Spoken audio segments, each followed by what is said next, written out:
राम नारायण राम. आपण का विसरतो की या पृथ्वीवर आपण सगळे मानव म्हणून जन्मलो आहोत आणि मानवांनी कितीतरी वेगवेगळे धर्म तयार करून सगळ्यांना एकमेकांपासून वेगळे केले आहे, जिथे प्रत्येक माणूस धर्माच्या बंधनात अडकून फक्त स्वतःच्या स्वार्थाचा विचार करतो. पण आमच्या महागुरु बालक ब्रह्मचारीजी म्हणतात की सगळ्यात मोठा धर्म आकाश आहे, त्यातून या संसारातील सगळं उत्पन्न झालं आहे आणि सगळ्यात मोठा धर्मग्रंथ म्हणजे राम नारायण राम या ग्रंथाचा प्रत्येक पान ब्रह्मांडात विखरलेल्या सर्व तारे आणि ग्रह नक्षत्र आहे. या पृथ्वीवर सुमारे 800 कोटी लोक आहेत, त्यांचा सगळ्यांचा शरीर हा या धर्मग्रंथा म्हणजेच राम नारायण राम पासून बनलेला आहे, ज्यामध्ये पंचभूत समाविष्ट आहे. या पंचभूतांमधून आपल्याला ऊर्जा मिळते, विवेक मिळतो. हा विवेक आपल्याला जीवनाचा खरा अर्थ समजावतो की जीवन कसं आणि कशा प्रकारे जगायचं. जगाची निर्मिती झाली तेव्हा मानवाला हे शरीर मिळाले, चेतना मिळाली, विचार मिळाले, बुद्धी आणि विवेक मिळाले, ज्ञान मिळाले. माणूस जो काही हवं ते सहज जीवनात मिळवू शकतो. तुम्ही सगळे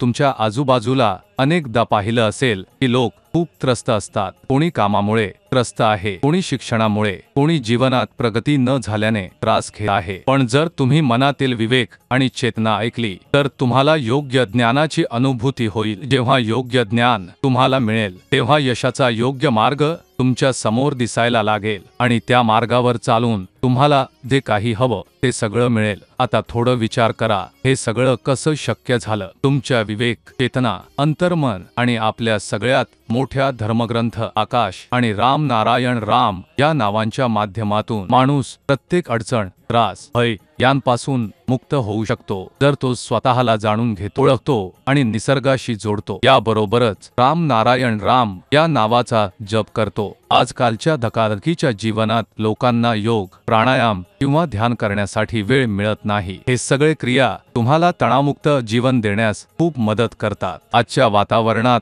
अनेक वेळा दिसून येते की प्रत्येक घरात लोक कुंठा, तणाव, नैराश्य यांना सामोरे जात आहेत. यामुळे माणूस आपली आनंद व्यक्त करू शकत नाही. या संपूर्ण सृष्टीत प्रत्येक प्राणी आनंदी राहू इच्छितो, संपन्न आणि समृद्ध व्हायचा प्रयत्न करतो. पण जेव्हा त्याचे प्रयत्न अपयशी ठरतात तेव्हा त्याच्या मनात नैराश्य आणि कुंठा घर करतात. अशा व्यक्ती हळूहळू समाजापासून दूर होतात. ते आपली इच्छा आणि आनंद बाहेरून दाखवत नाहीत. अशा परिस्थितीतून बाहेर पडण्याचा एकच मार्ग आहे आणि तो म्हणजे राम नारायण राम या नावाचा जप करणे. म्हणून जर तुम्ही अजूनपर्यंत राम नारायण राम या नावाशी जोडलेले नाही तर आजच जोडा. तुमच्या जीवनात जे सकारात्मक बदल होतील ते तुम्हाला स्वतः अनुभवल्या जातील. तुमचे जीवन सुरळीत आणि आनंदाने भरलेले पुढे चालत राहील.